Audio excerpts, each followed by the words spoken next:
वंदे वंदे वंदे। सम्मानीय मंच, सामने बैठे मेरे सभी भाइयों, बुजुर्गों, बच्चों, हमारी मातृशक्ति, सभी को स्वतंत्रता दिवस की बहुत बहुत बधाई हो। पूरे देशवासियों को हमारे संगठन की तरफ से, संयुक्त मोर्चा की तरफ से स्वतंत्रता दिवस की बहुत बहुत बधाई। आज देश को आजाद हुए 74 साल हो गए हैं। 75वां स्वतंत्रता दिवस है आज, मुबारक है। लेकिन हम आजाद हैं भी कि नहीं? सोचिए, आज 74 साल के बाद सोचिए कि जो हम 74 साल पहले थे आज वो भी बच गए हैं कि उससे भी नीचे चले गए।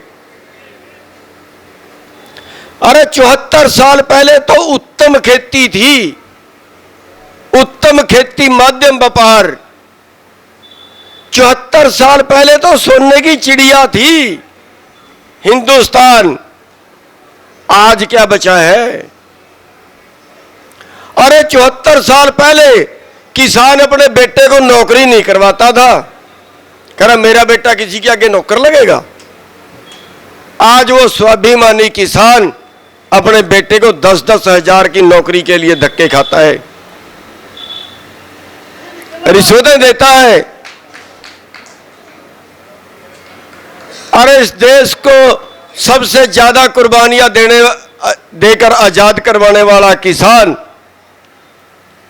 आज उसकी हालत देखिए। वो मरे कर्जे में, 2 लाख के, 3 लाख के, 5 लाख के कर्जे में फांसी चढ़े। हर 32 मिनट में एक किसान, हर 32 मिनट में एक किसान कर्जे में मर रहा है। क्यों? अभी आते हुए मेरा साथी बात कर रहा था कि शाहबाद के एक बैंक के अंदर कर्जदार किसानों की फोटोएं लगा दी गई कि यह किसान हमारा कर्जदार है। और उसी देश के अंदर हमने आरटीआई लगा के पूछा कि 500 करोड़ से ज्यादा के कितने डिफॉल्टर हैं, हमें बताया जाए। आरबीआई का जवाब आया कि हम बता नहीं सकते, देश का व्यापार खराब हो जाएगा। 500 करोड़ से ज्यादा जिसने मार लिए उसका नाम देश को नहीं बता सकते। और ये अन्नदाता 2 लाख के कर्जे में इसकी फोटो ला दी गई कि हमारे बैंक का डिफॉल्टर है, जैसे इश्तिहारी मुजरम हो। ये आजादी है?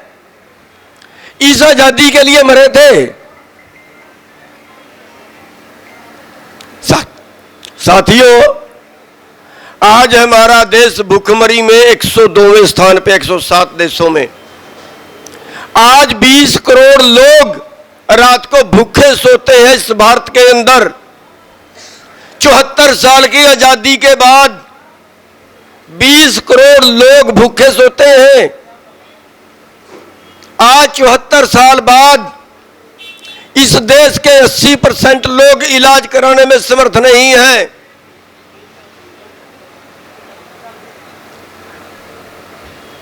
आज इस देश में युवा रहना नहीं चाहता, देश को छोड़ के विदेश में जाना चाहता है। यह है आजादी। आज इस देश में एक आदमी एक दिन में 30-35 रुपए की आमदन, सरकार का आंकड़ा है, और दूसरे आदमी की इसी देश में 2150 करोड़ एक दिन की आमदन। ये कौन सी समानता है? इस आजादी के लिए भगत सिंह फांसी पे चढ़ा था। ये आजादी मांगी थी हमने कि गोरे अंग्रेजों को तो हमने भगा दिया, लेकिन ये उनके काले काले अंग्रेज, उनके भी क्या बोलूं अब मैं, शब्द ही नहीं है बोलने के लिए। किसने लूटा? अरे वो तो विदेशी थे, विदेशियों ने लूट लिया, कोई दुख नहीं है, दुश्मन तो लूटेगा। पाप इस बात का है कि हमें अपनों ने लूटा है। अपने देश का धन लूट के बाहर जमा करवाया, जिसको काला धन बोलते हैं। अंग्रेजों का नहीं है वो काला धन, इन पापियों का, हिंदुस्तान के उन पापियों का है जो सत्ता में बैठे हैं और देश को लूट के बाहर जमा कराते हैं। हिंदुस्तानियों ने लूटा देश को, अंग्रेजों से लूट में हम नहीं मरे थे, हम तो हिंदुस्तानियों की लूट में मरे हैं।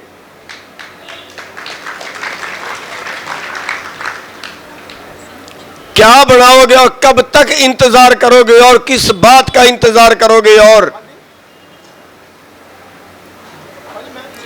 पढ़ाई का इंतजाम यहां नहीं, इलाज का इंतजाम यहां नहीं, भूखमरी का इंतजाम यहां नहीं, मकान कितने लोगों के पास नहीं है, और एक आदमी के पास है तो एक दिन में 2150 करोड़।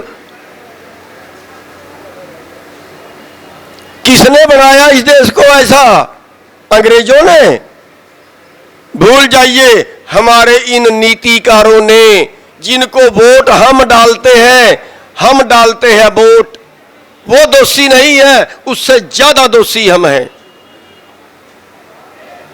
जुल्म करने वाला अगर पापी है तो जुल्म सहने वाला महापापी है।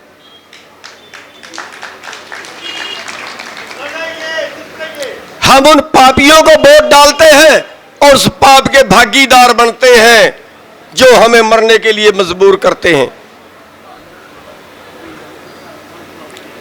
फिर हम कह रहे हैं हम तो अराजनैतिक रहेंगे। रहिए, जरूर रहिए, कोई नहीं बचा सकता, दुनिया में कोई ताकत पैदा नहीं हुई जो आपको बचा ले, कोई नहीं बचा सकता। आपका मरना, आपका रिंझ रिंझ के मरना तय है।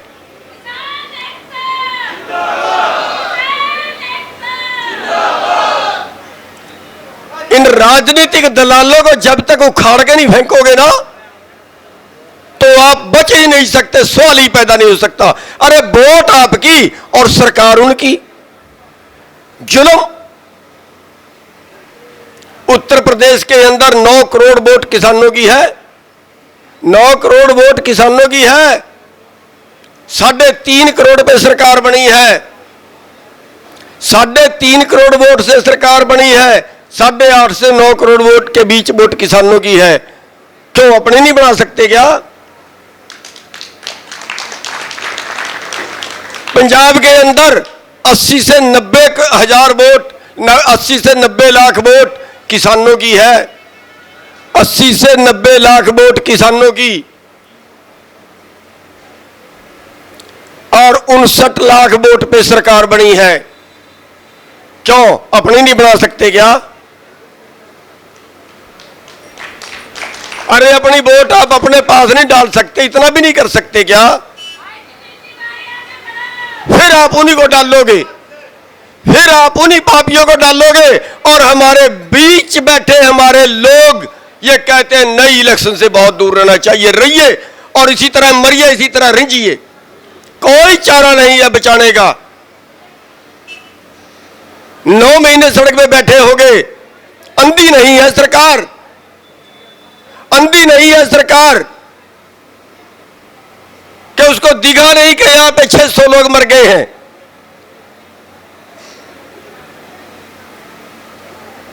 किसी ने सुनी क्या? नहीं सुनी और सुनेगा भी नहीं, कोई सुनेगा भी नहीं। आज लिखवा लीजिए, कोई सुनेगा भी नहीं। जब तक हम आर पार की करने के लिए नहीं उठेंगे ना, कोई नहीं सुनेगा हमारी। अरे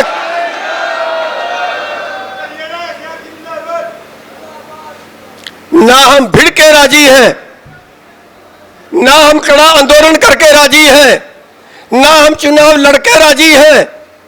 फिर आपको बचा कौन लेगा? जो खुद अपने आप को नहीं बचाना चाहता उसको तो खुदा भी नहीं बचाता।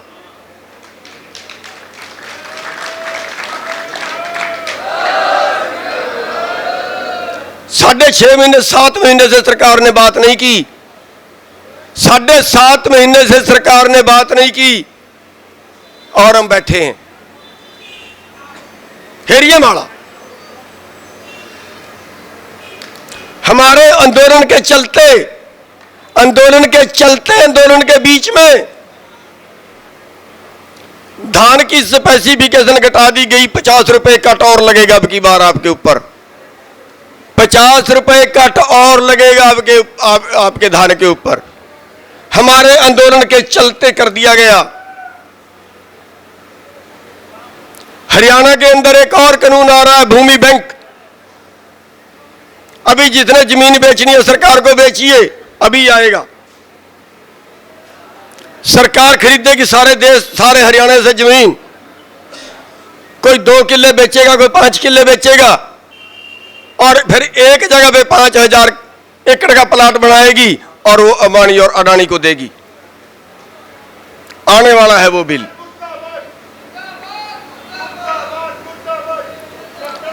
अब उन्हीं लोगों के फिर भरोसे में है जिन्होंने हमारा खून चूसा है। अगर हमने मिशन पंजाब की बात की, बहुत लोगों के पेट में दर्द हुआ, बहुत लोगों को तकलीफ हुई।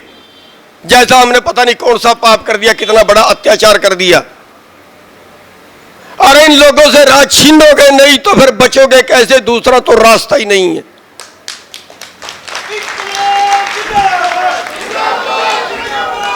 क्या अपने बीच से आप एक पंचायती कैंडिडेट खड़ा नहीं कर सकते?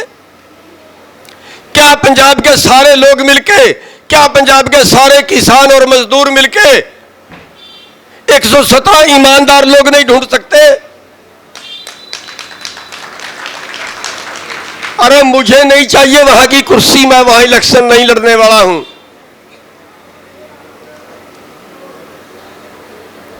मैं वहां चौधरकन नहीं करने वाला हूं। लेकिन वो तो जाग सकते हैं, हम उन भाइयों को समझा तो सकते हैं। बस इसी से पेट में दर्द, और ये दर्द जो है ना, हम दुश्मन से नहीं मरते, कभी नहीं मरते, कभी नहीं मरते दुश्मन से। अगर हम अब जितने बैठे हैं, अभी इरादा कर लेना प्रधानमंत्री का घर घेरेंगे, अभी घेर सकते हैं, कुछ नहीं कर सकता वो।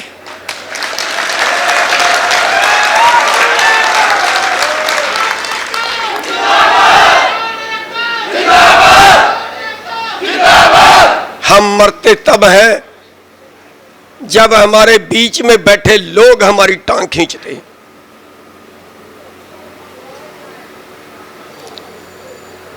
जब ये राजनीतिक पार्टियों से जुड़े लोग हमारे ऊपर कमेंट कसते हैं, कभी इस गांव से कमेंट आया, कभी उस गांव से कमेंट आया।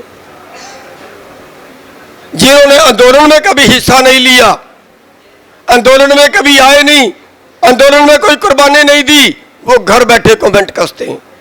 मारते हमें वो लोग हैं। इसलिए साथियों, बस कह ही सकते हैं और क्या कर सकते हैं।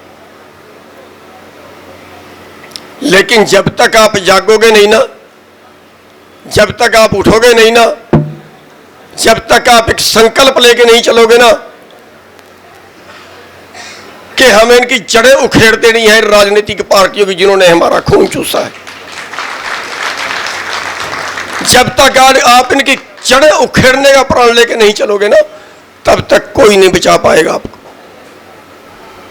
तो साथियों, शायद मैं कुछ ज्यादा बोल गया हूं, माफी चाहूंगा, और बस इतनी सी बेनती करूंगा कि परमात्मा भी उसकी मदद नहीं करता जो अपनी मदद खुद नहीं करता। इसलिए एक प्रण करके जाइए। 15 अगस्त आज आजादी का दिन है। एक प्रण करके जाइए कि राजनीतिक पार्टियों की जड़ें उखेड़ देंगे आप लोग।